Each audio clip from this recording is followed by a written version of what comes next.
Nós vamos falar sobre a importância da manutenção e também da prevenção, não é? A manutenção preventiva, na verdade, para a nossa casa, o nosso lar, para que se evite problemas dentro da casa, na estrutura da casa, propriamente dita também. Por isso vamos falar sobre seguro de casas. Temos uma matéria para introduzir o nosso assunto.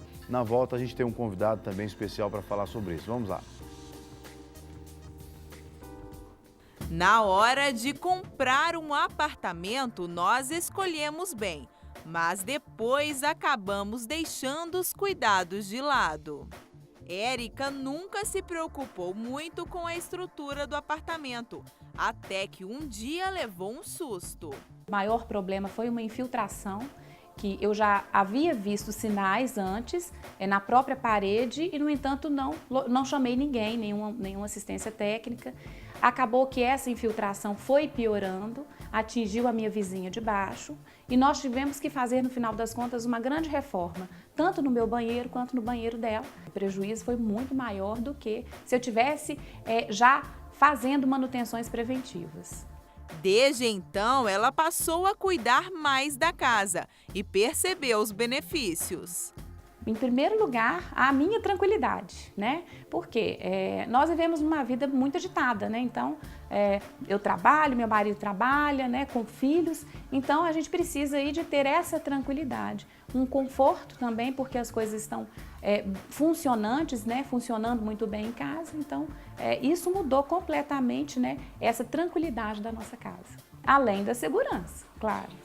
Um negócio que tem feito sucesso é a contratação de profissionais que fazem a manutenção preventiva de casas e apartamentos. A manutenção preventiva é você investir no seu imóvel antes que ele necessite de uma intervenção corretiva. Ou seja, é você antecipar um problema que eventualmente possa acontecer e ser mais grave, mais dramático, mais caro.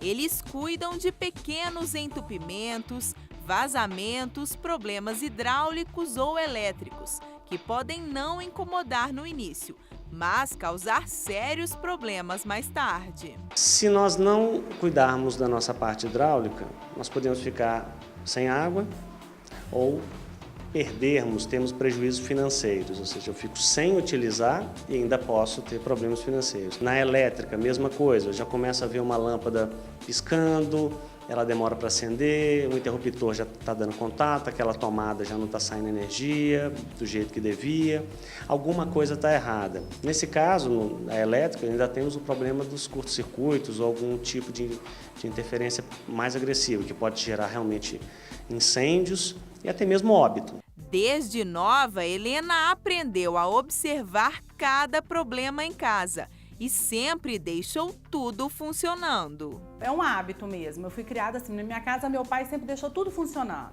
E o meu marido também é da mesma forma.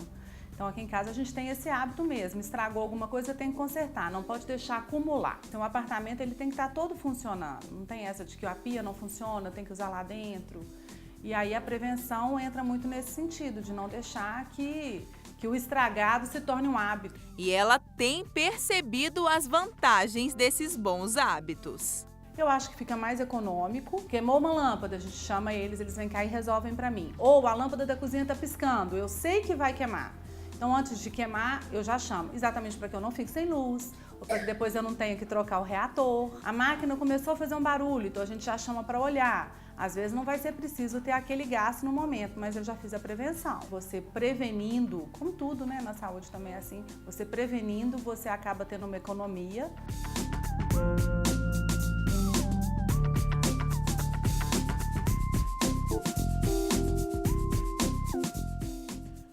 Parabéns aí à nossa equipe, a Michele, o Carlos e o Luiz, né, que fizeram essa matéria muito interessante. E é exatamente sobre isso que vamos falar agora com Paulo Marquezine, que é gerente de seguros. Paulo, bom dia, seja bem-vindo. Bom dia, obrigado pela oportunidade. É bom tê-lo conosco aqui para falar desse tema que é importante e interessante. Claro. Né? A gente estava conversando nos bastidores enquanto o vídeo era mostrado e a matéria trouxe assim uma informação muito importante, que é a questão da prevenção, muito mais do que só a questão do seguro propriamente dito, né? Sim, claro. Porque hoje em dia tem muita gente que não liga muito para a questão de seguro, mas o seguro é tão importante quanto a prevenção também, né? Claro. Como a gente viu, né? É muito mais fácil e mais barato prevenir do que remediar. Sim. E em relação ao seguro residencial é a mesma coisa, né? É um produto que pode ser contratado aí pelo proprietário do imóvel, na proteção do seu patrimônio, também pelo locatário de um imóvel, né? Na proteção aí do imóvel que está sob a sua responsabilidade e dos seus bens que estão dentro desse imóvel. O que me chamou a atenção muito nessa matéria, feita pela nossa reportagem, é que a empresa de seguro ela vai ajudar o contratante a realmente ter uma qualidade nos seus serviços ali, nos seus utensílios dentro de casa, né? Evitando até um possível dano no futuro. Né? Isso é algo novo, né? Nessa categoria de seguro, não é, Paulo? Hoje o consumidor, até pela escassez de tempo, pela forma como a gente fica praticamente todo dia fora de casa, o consumidor tem uma necessidade de serviços muito grande. E o mercado segurador vem investindo nessa prestação de serviço. Então, serviços como a gente viu na nossa matéria, de uma troca de lâmpada, né, às vezes de uma instalação de uma prateleira, de uma substituição de um chuveiro, eles fazem parte dentro de uma assistência 24 horas que a maioria das seguradoras oferece e com isso traz comodidade, ao mesmo tempo traz segurança, porque hoje fica um pouco complicado você trazer pessoas para dentro da sua casa, já é uma mão de obra escassa, hoje até cara, né? E o seguro acaba te proporcionando todos esses serviços, né? Então ele trabalha como se fossem duas faixas. De um lado você protege o teu patrimônio sobre riscos, sobre os eventos que podem acontecer, e do outro lado você tem esses serviços que são do dia a dia que você também vai gastar com essa prestação de serviço. Né? E aí eu percebi que esses serviços eles tornaram o mercado de seguro de residencial mais atrativo, né? Porque antigamente, normalmente só fazia seguro de casa, residência, quem tinha uma residência grande e com muitos bens ali dentro, e muito era a questão de seguro contra roubo, contra incêndio. Então, essa gama de serviços que todo o cidadão precisa, né, dentro de casa. A gente viu ali uma senhora falando sobre a troca de lâmpadas. Nem todo mundo consegue trocar uma lâmpada, embora pareça ser uma coisa muito simples, né? Nem todo mundo consegue mexer ali num chuveiro e trocar um chuveiro. Sim. Quer dizer, as seguradoras perceberam essa oportunidade de atrair o cliente e de ajudar o cliente também a ter assim, o seu dia a dia menos dificultado, por causa da correria exatamente que você está falando, né? Correto. Os serviços são extremamente amplos hoje. Hoje a gente está falando da troca, de uma simples troca de uma lâmpada, de um serviço de reparo emergencial de um bombeiro, de um eletricista, até mesmo de uma limpeza de caixa d'água, né, um serviço de detetização, uma locação de caçamba. E tudo isso já está incluído no valor da apólice anual? Isso já está incluso dentro do valor da apólice anual e que existe, inclusive, uma falsa percepção de custo sobre o seguro residencial. O consumidor tende a comparar o seguro residencial com o seguro de automóvel e entender, olha, se o meu automóvel custa X, a minha casa tem um valor muito maior, eu vou pagar muito mais caro. Isso não é verdade. Por menos da metade do que se paga hoje no seguro de automóvel, você consegue contratar uma excelente apólice de seguro residencial com coberturas diferenciadas e esses serviços que a gente E você não precisa, por exemplo, você citou a questão do carro. O carro, quando você faz o seguro, se você precisa acionar o seguro por qualquer situação, você tem que pagar ali uma franquia para utilizar o serviço. Quer dizer, tem franquias que é praticamente o mesmo valor anual do seguro. Né? A pessoa faz seguro, paga lá um valor anual, quando aciona é quase que o mesmo valor.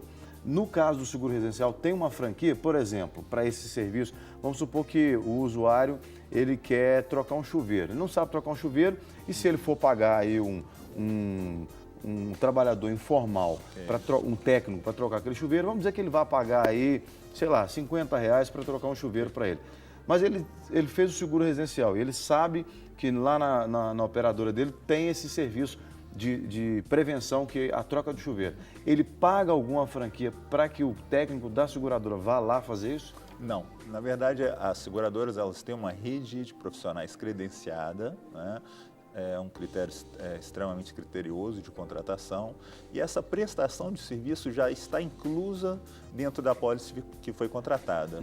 O que ele vai ter que arcar se houver algum tipo de troca de peça, algum material, esse material não está coberto nesse serviço, mas toda a mão de obra ela já está inclusa. O que vai haver é uma limitação, por exemplo, do número de utilizações, né? Então, alguns serviços vão ter um número de utilização maior ou menor do que outros serviços. Ah, tá. Então, não é toda hora que o indivíduo queimou uma lâmpada, ele vai chamar o técnico, não. Perfeito. Existe essa limitação, né?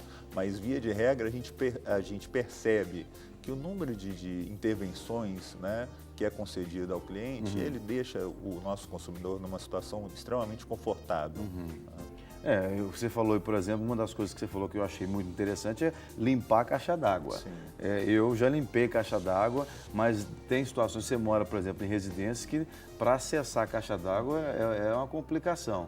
Então, já gostei desse seguro residencial, porque para limpar a caixa d'água, já estou livre da caixa d'água, né? E tantas outras coisas. Dá para falar, além da limpeza da caixa d'água, da troca de lâmpadas, repetir para a gente quais os serviços atrelados à cobertura? E qual que é a cobertura total? Existe uma cobertura total ou ela tem algumas restrições? Bom, as coberturas, na verdade, qual é o melhor caminho para se fazer uma contratação adequada de um seguro residencial? É procurar um corretor de seguros, o corretor de seguros de confiança, né, desse consumidor, porque ele vai prestar consultoria, vai levar aí as melhores opções às necessidades desse cliente. Mas, via de regra, as principais coberturas seria a cobertura básica, que é uma cobertura que todas as apólices contemplam, que cobre incêndio, queda de raio e explosão, cobertura de danos elétricos, que vai cobrir aquelas alterações de voltagem, curtos-circuitos, né, que vão afetar aí aparelhos eletroeletrônicos e eletrodomésticos, cobertura de vendaval, impacto de veículos e granizo, até em função das intempéries climáticas que a gente vive, né? E nesse caso, por exemplo, você citou o granizo. O carro do indivíduo na garagem que não é coberta, está coberto pelo seguro? Não. Na verdade, o dano que está sendo coberto são os danos causados ao imóvel. Sim. Então, o veículo ele tem uma apólice própria, que é o seguro de automóvel, e aí ele vai poder contratar o seguro de automóvel. Entendi, entendi. E, além disso, a gente tem uma infinidade de coberturas. A cobertura que tem um apelo muito grande, até pela insegurança que a sociedade vive hoje, é a cobertura de furto, né, qualificado. Também tem um apelo interessante. E, nesse cenário, o cliente vai poder customizar a sua apólice de acordo com as suas necessidades. Agregado a isso tudo que vem, uma série de serviços de assistência, né, que, como a gente falou, trazem comodidade para o cliente. E, se você perceber, a utilização, por exemplo, de uma limpeza de caixa d'água, a troca de uma lâmpada, a troca de um chuveiro, isso gera uma economia de custo que praticamente equivale ao valor investido que está sendo realizado aí na contratação do seguro.